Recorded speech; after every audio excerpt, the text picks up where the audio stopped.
es Jorge Piccoli. Sos abogado, Jorge. Así es. El doctor Jorge Piccoli, entonces. ¿Cómo estás? Bienvenido. Bien, ¿cómo te va, Raúl? Sos secretario de Promoción Social y Políticas Culturales del municipio de Ituzaingó. ¿Está bien? Así es, a cargo de Cultura, Educación y Deporte. No, mamá querida. Bueno, ahora hablamos de esto, pero puntualmente hemos visto, tanto en el portal, este.tv, una interesante nota recordando tu visita a Cuba. La primera, ¿cuándo fue? ¿Cuando te encontraste con Fidel? 1997. ¿Que te cedió 3 horas de su tiempo? No a mí solo. No, bueno, pero has tenido 3 horas de poder estar con... Así es, sí. Fue un encuentro con alguien que ya en ese momento era legendario, ¿no?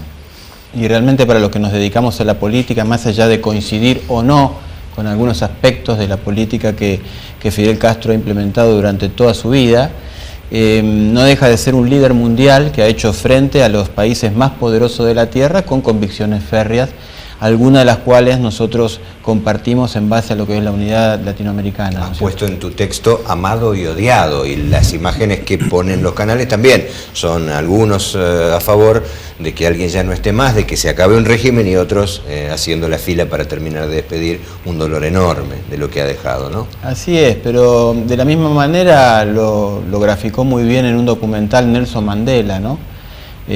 Obviamente que la gente que está exiliada en Miami o en algunos otros países, producto de no estar acompañando la política que Fidel Castro aplicó por más de 50 años en la isla, deberían de alguna manera tener el mismo marco para juzgar los derechos humanos en distintos puntos del mundo. Nosotros lo hemos vivido acá, claro, en la época de la dictadura, y Sudáfrica fundamentalmente durante muchísimos años, sin entrar en el detalle de lo que es el análisis internacional del continente africano, ¿no? Y yo creo que tanto líderes mundiales como Nelson Mandela o el Papa Juan Pablo II, a quien yo admiro mucho también, han tenido esta posibilidad de acercarse a Cuba para cambiar esa realidad a partir del diálogo, a partir del consenso, y de mostrar una apertura que se venía dando muy negativamente en virtud del bloqueo que Estados Unidos le genera a la isla.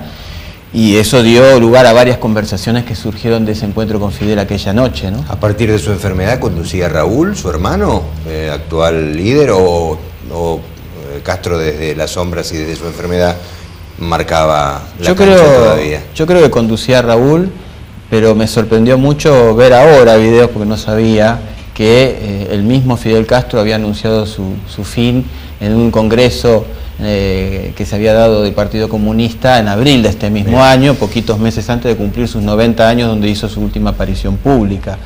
Un hombre lúcido, consciente de que había llegado el ciclo de su vida y que en cualquier momento le tocaba el turno y que él no iba a estar más, pero que las ideas seguían.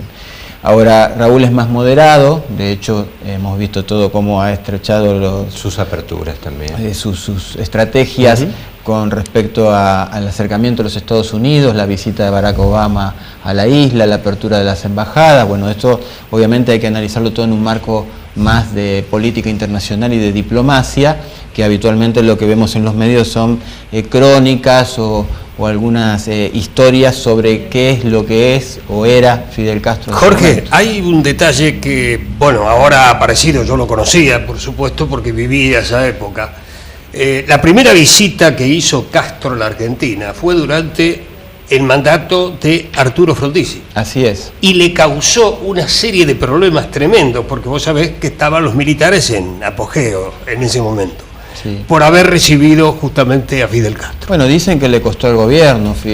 Frondizi había tenido charlas con el Che Guevara. Sí, sí. Y realmente se lo asocia a la posterior caída, ¿no? Conozco la persona, bueno, yo no sé si ya falleció, la persona que tuvo a su cargo esos diálogos se llamaba Rojo. Bueno, y hablando de diálogos, Coco, una persona que influyó mucho en el diálogo entre Cuba y Estados Unidos fue José Bergoglio, hoy nuestro Papa Francisco. Que cuando yo regreso de Cuba, habiendo conocido a una persona de esta talla, más allá, insisto, de lo que podamos coincidir o no, de repente empezar a leer un poco y encontrar libros escritos de cartas que intercambiaba el Papa, hoy Francisco, con respecto a lo que es la unión, o el acercamiento, mejor dicho, entre Estados Unidos y Cuba, ¿no? O leer el libro que es el alegato que hizo Fidel Castro cuando estuvo detenido por el intento de toma del cuartel Moncada, donde él como abogado se defendió a sí mismo, porque él también era abogado, sentenciando el final del alegato con la frase "la historia me absolverá". ¿Y pensás que la historia lo absolverá? Y yo creo que la historia todavía no terminó. Ahora continúa esta etapa de transición que ha permitido una apertura importante de Cuba, como dijo Juan Pablo II, que Cuba se abra al mundo y que el mundo se abra a Cuba. Hay que ver cómo se va desarrollando estas políticas graduales, ¿no? Jorge, antes del encuentro con Fidel, ¿ustedes ya sabían que iban a tener esa reunión los participantes del Congreso? No. El tema fue así. Yo era presidente de la Juventud Latinoamericana por la Democracia, que era una ONG internacional nacida al amparo del Parlamento latinoamericano, que está integrado por diputados y senadores de toda América Latina. Y Andrés Franco Montoro, muy amigo de Raúl Alfonsín, demócrata cristiano, que fue el que desafió a los militares del Brasil a llamar a elecciones y después fue gobernador de Sao Paulo, nos impulsó a crear la Comisión de Juventud y Niñez del Parlamento Latinoamericano, a este grupo de jóvenes que incluíamos en la JULAT, que se llamaba, ¿no? Y bueno, fue entonces que una de esas reuniones se hizo en La Habana, y un día por la tarde vienen a la comisión un señor en Guayabera y dice: señores, quería avisarles que el comandante Fidel Castro los invita a todos a conocerlo esta noche a las 21:30. Los que quieran estén en el lobby del hotel a las 21, porque los vamos a pasar a buscar, y no lleven ni cámaras de fotos ni grabadores.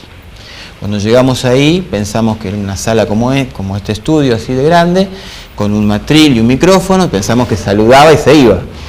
Y se abrió una puertita y nos dijeron: bueno, pasen en fila india de a uno y sean breves. Y cuando entramos ahí, que era una entrada y salida, había dos puertas y en el medio estaba él, nos saludó, tuvimos ese diálogo y yo le digo: la verdad que el día que yo sea presidente de mi país voy a necesitar una custodia como la suya para llevar a cabo mis ideales. Y me dice: si te sirve de consuelo, a mí me quisieron matar más de 100 veces, que ahora leí que son como 630 veces, ¿no? Así que yo decía: este hombre me está diciendo esto a mí acá. Y pasamos, y atrás mío venía en la fila el hoy miembro de la Corte Suprema de Justicia, Juan Carlos Maqueda, que yo soy su testigo y él es mi testigo, que pasamos a una sala grande donde había una mesa para comer y tomar algo sin sillas. Y bueno, mientras estábamos ahí me decía Maqueda: flaco, imagínate cuando le contemos a nuestro pibe que estuvimos con gente tan histórica, más allá de lo que pensemos. Bueno, un poco lo que decíamos recién. Sí, claro.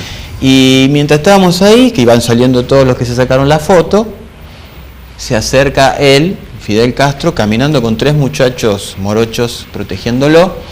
Se acerca hasta la punta de la mesa, por eso yo lo tuve a centímetros, y dice, los 3 que estaban con él, uno dice: acérquense todo lo que quieran, pero no lo toquen. ¡Apa! Esa era la consigna. Bueno, nos quedamos ahí y bueno, pregunto, ¿pero qué le preguntamos a una persona de esa talla en cuanto a lo que es su formación, si se quiere, política, ¿no? Y entre otras cosas, 2 o 3 cositas así importantes para mí fue la fascinación que tenía Fidel por la figura de Juan Pablo II. Nos contaba que había leído muchísimas biografías, que el servicio del Vaticano había venido 2 años antes a ver todo el circuito, un año antes, perdón, a ver todo el circuito de donde iba a estar. Y en ese momento, dice Fidel: imagínense si le llega a pasar algo, yo soy responsable ante todo el mundo, entonces tenemos que ser muy cuidadosos. Y acuérdense lo que les digo: ese señor cuando se muera lo van a hacer santo, porque es muy especial. Ahora, esto revela lo que fue Fidel en sus orígenes, ¿no? Una persona creyente que, más allá de haber sido presidente de una nación que se definía como atea, comunista y demás, termina reivindicando y termina teniendo una relación casi de pares con tanto el actual sumo pontífice, Francisco, como con Juan Pablo II, inclusive con lo que se cuestiona o se discute del rol de Juan Pablo II en la caída del muro de Berlín, ¿no? Un actor político importante en la Europa del Este. Bueno, yo tengo que ofrecer lo siguiente: para la tele, para nuestro AM se acabó el tiempo, pero como claro, tenemos que, y vas a tener interés en saber si quieres ser intendente, es una pata política importante, decime en 10 segundos de las Podestá, en el aire de AM. Las Podestá son nuestro orgullo, Delfina y Valentina, con un papá que es un genio entrenador, que se preocupa por sus hijas, y nosotros con el intendente Alberto Descalzo venimos acompañando la campaña. Han ganado el Campeonato Mundial de Portugal de Gimnasia de Trampolín 2016 y acaban de ganar el Sudamericano. Traen 6 medallas, 4 de oro, 1 de bronce y 1 de plata. Así que estamos muy orgullosos.